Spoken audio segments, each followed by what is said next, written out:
حساب حصار جدایی شبای سرتر رو به فصل زمستون رفتن و برگشتم رو به مردم بود. جاده از ترس راه نیست شده بود، هر طرف رو بی حساب رفتم دیگه رمقی تی به غربت نیست. هرچی رفتم کیف کردم رو به سکوت سوز، رابطه ای بلا پر سوی ابداع نصف عمری گشتم اما کمی ترس برداشت به قدم.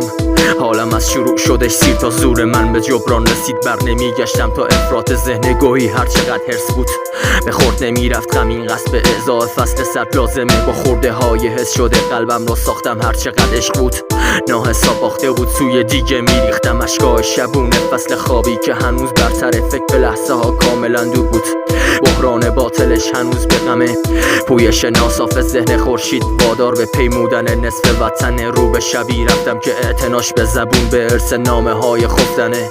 این از چقدر بی حسابه، چطور جا گرفتیم درونش میشه حتی به لحظه دوید تا مشخص شه حضور وجود تنهاییمون.